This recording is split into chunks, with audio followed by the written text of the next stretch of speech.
നമസ്കാരം. സാമ്പത്തികമായി കേരളം തകർന്ന് അടിഞ്ഞിരിക്കുകയാണ്.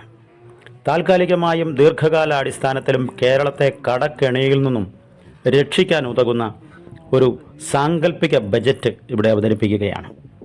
നമ്മുടെ വരുമാനത്തിൻ്റെ 80% ശമ്പളം, പെൻഷൻ എന്നിവ കൊടുക്കുന്നതിന് വേണ്ടിയാണ് വിനിയോഗിക്കുന്നത്.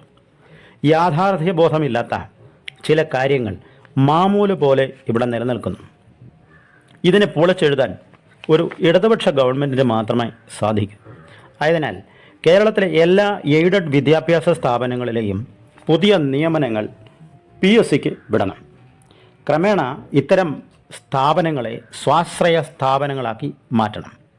സ്വകാര്യ ഏജൻസികൾ അധ്യാപക നിയമനത്തിന് 1 കോടി വരെയാണ് കോഴ വാങ്ങുന്നത്.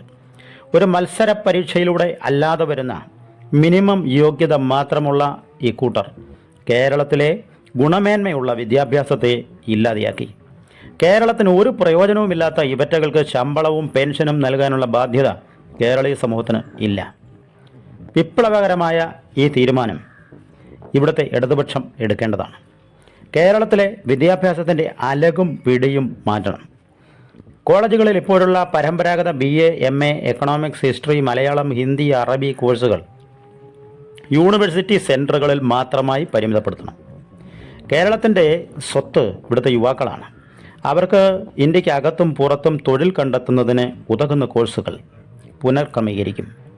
Spoken English, computer, TOEFL, nursing, short term palliative care courses, care giving courses, logistic and supply chain management, safety courses, health care, hospital management തുടങ്ങിയവയ്ക്ക് മുൻഗണന നൽകണം. അഗ്രി, ഹോർട്ടിക്കൾച്ചർ, വെറ്റിനറി കോഴ്സുകൾ പ്രയോഗ സാധുതയ്ക്ക് ഊന്നൽ നൽകണം.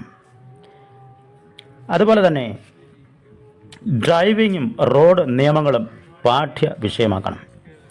ഇരുചക്ര വാഹനങ്ങൾക്ക് 50 കിലോമീറ്റർ സ്പീഡ് ബ്രേക്ക് നിർബന്ധിതമാക്കണം. ജനകീയ ആസൂത്രണം പോലെ കേരളത്തിലെ സർക്കാർ ഓഫീസുകളിലെ പ്രവർത്തനങ്ങൾ പുനർക്രമീകരിക്കണം. 5 വർഷത്തേക്ക് പുതിയ നിയമനങ്ങൾ നിരോധിക്കണം. എല്ലാ സർക്കാർ ഓഫീസുകളിലും യുവാക്കളെ 10,000 രൂപ ശമ്പളത്തിൽ അപ്രൻറ്റീസുകളായി 5 വർഷത്തേക്ക് നിയമിക്കണം. ഇത്തരം സേവനം തൃപ്തികരമായി പൂർത്തിയാക്കുന്നവർക്ക് PSC നിയമനത്തിൽ 10% വെയിറ്റേജ് നൽകണം. 1-2 ചുമതലപ്പെട്ട ഉദ്യോഗസ്ഥരും ബാക്കി അപ്രൻറ്റീസുകളും എന്ന നിലയിലേക്ക് സർക്കാർ ഓഫീസുകൾ മാറും. അതുപോലെ തന്നെ അതോടൊപ്പം തൊഴിലില്ലായ്മ വേതനം നിർത്തലാക്കുകയും ചെയ്യണം. ആഴ്ചയിൽ 1 ദിവസം പരിസര ശുചീകരണം നിർബന്ധിതമാക്കും. ഗതാഗത നിയമങ്ങൾ കർശനമാക്കും. ഗുണ്ടകളെയും തെരുവ് നായ്ക്കളെയും 1 വർഷത്തിനകം ഉന്മൂലനം ചെയ്യണം. പൊതുസ്ഥലങ്ങൾ സൗന്ദര്യവൽക്കരിക്കണം. ഹോം സ്റ്റേ നിയമങ്ങൾ ലളിതമാക്കുകയും കേരളത്തെ ഏറ്റവും മികച്ച ടൂറിസ്റ്റ് ഡെസ്റ്റിനേഷനാക്കി മാറ്റുകയും ചെയ്യണം. എല്ലാ നീർച്ചാലുകളും വൃത്തിയാക്കണം. മാലിന്യങ്ങൾ വലിച്ചെറിയുന്നവനെ 1 വർഷം പൊതുസ്ഥലങ്ങൾ വൃത്തിയാക്കുന്നതിന് വേണ്ടി ഒരു ശിക്ഷാ നടപടി പുതുതായി ബില്ല് അവതരിപ്പിക്കണം.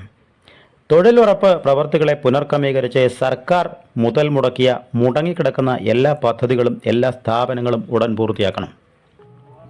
കൃഷി വകുപ്പിൻ്റെ കീഴിലുള്ള farm information bureau, state horticulture mission, Kisan Kerala project, seed development authority, അടയ്ക്ക സുഗന്ധവിള ഡയറക്ടറേറ്റ്, കശുവണ്ടി കൊക്കോ വികസന ഡയറക്ടറേറ്റ്, ലാൻഡ് ഡെവലപ്മെൻറ്റ് കോർപ്പറേഷൻ തുടങ്ങി എല്ലാ വെള്ളാനകളുടെയും പ്രവർത്തനം അവസാനിപ്പിച്ച് എല്ലാ കാർഷിക വികസന പദ്ധതികളും പഞ്ചായത്ത് അടിസ്ഥാനത്തിൽ കൃഷിഭവനുകളെ വികസിപ്പിച്ച് കൊണ്ട് ആവണം പൂർത്തീകരിക്കാൻ, പുതുതായി നടപ്പിൽ വരുത്താൻ.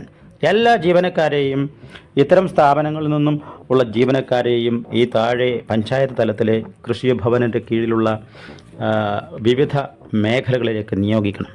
കർഷകർക്ക് യാതൊരു പ്രയോജനവുമില്ലാത്ത ഇത്തരം വെള്ളാനകൾ കോടിക്കണക്കിന് രൂപയാണ് തിന്നു മുടിക്കുന്നത്. ഇത് അവസാനിപ്പിക്കണം.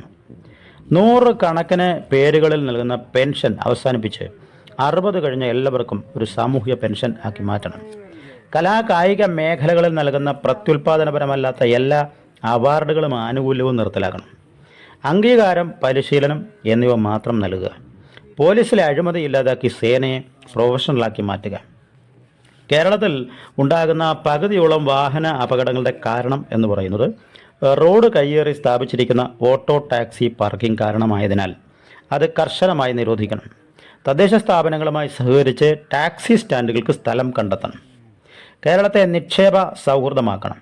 സർക്കാർ നേരിട്ട് മദ്യവിൽപ്പന എന്ന് പറയുന്നത് അന്യായ വിലയ്ക്ക് വിറ്റിട്ടും ഈ കോർപ്പറേഷൻ നഷ്ടത്തിലായതിനാൽ ബീവറേജസ് കോർപ്പറേഷൻ അടച്ചുപൂട്ടണം.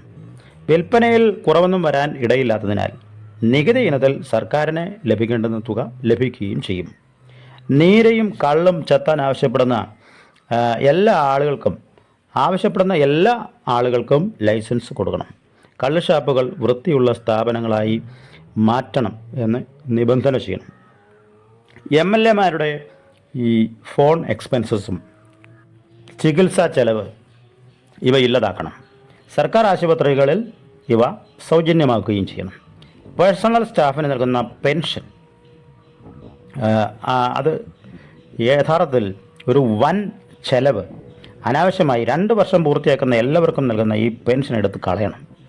ഇത്രയും നടപ്പിലാക്കുകയാണെന്നുണ്ടെങ്കിൽ ഈ ഗവൺമെൻറ്റിനെ ഇന്നത്തെ ജനങ്ങൾ തന്നെ തിരികെ അധികാരത്തിലെത്തിക്കും എന്നതിൽ യാതൊരു സംശയവും ഇല്ല.